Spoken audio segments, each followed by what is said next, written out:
2025-এর প্রথম দিনটাকে আরো স্পেশাল সুন্দর করার জন্য চলে যাচ্ছিলাম কক্সবাজার। এই যে বিশাল বড় একটা লাগেজ নিয়ে আমরা চলে যাচ্ছিলাম। বিশেষ করে উইন্টারে যদি কোথাও ঘুরতে যাওয়া হয় তাহলে প্রচুর পরিমাণে গরমের কাপড় নিয়ে যেতে হয়, কারণ শীতের সময় ঘুরতে গেলে যদি শরীরে সুস্থ না থাকে তাহলে ঘুরে মজাটাই কোথায় পাবো। ঠান্ডা যদি লেগে যায় তাহলে তো বলারই কিছু নেই। এত বড় একটা লাগেজ নিয়ে নিচ্ছে আর সাথে নিয়ে নিচ্ছে অনেকগুলা কাপড়, যেগুলো হচ্ছে আমাদের প্রয়োজনও পড়বে না, হয়তো বা মাত্র একদিনের জন্য যাচ্ছি আর এত বড় লাগেজ। তারপর এই যে বিকাশ মামান থেকে কিছু টাকা উঠায় নিলাম আর ভাবতেছিলাম যে আমরা সিএনজিতে যাব, যে প্রচুর ঠান্ডা লাগবে, এত পরিমাণে ঠান্ডা পড়তেছে যেটা বলার বাহিরে। তারপর মামাকে বলে 2 কাপ চা খেয়ে নিলাম দুইজনে এখান থেকে। অবশেষে চলে আসলাম কাউন্টারে আর আমাদের অপেক্ষার পহর তো শেষই হচ্ছে না, কারণ 2 ঘন্টা অপেক্ষা করতে হবে এখনো পর্যন্ত। যদি আমরা বাসে যাই তো বাস আসতে এখনো 2 ঘন্টা সময় আছে। এখান থেকে কিছু বই হাতাহাতি করতেছিলাম কোন বইটা পড়া যায়। এখানে সব সুন্দর সুন্দর বাচ্চাদের থেকে শুরু করে বুইরাদের সবার বই রাখা ছিল, কিন্তু ভাই বিশ্বাস করবেন না, আমার বই হচ্ছে ছোটবেলা থেকেই শত্রু।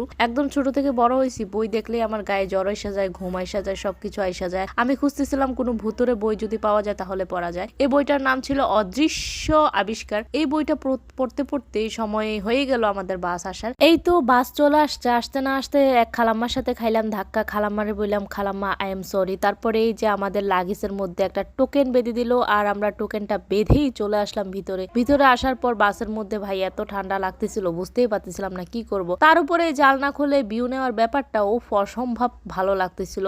আর এই যে এক ভাই দেখতেছি 3 ঘন্টা যাবত বই পড়তেছে বাসে বসে বসে। ভাইরে ভাই, আমরা তো ছোটবেলা থেকেই পড়া চুরি করতাম, আর আমরা কেমনে বাসে বসে পড়াশোনা করবো? বাসে বসে ঘুমাইতেও তো ভালো লাগে না, যাই হোক পড়তে কেমনে ভালো লাগবো। অবশেষে চলে আসছি আমাদের রুমে, কিন্তু রুম নিয়ে একটু প্রবলেম হয়ে গেছে, সেই বিষয়টা আপনাদের সাথে পরে শেয়ার করব। আজকের মতো এখানে শেষ করছি। ভিডিওটা ভালো লাগলে অবশ্যই লাইক কমেন্ট শেয়ার করে দিবেন, আর বেশি বেশি করে সাবস্ক্রাইব তো অবশ্যই করবেন।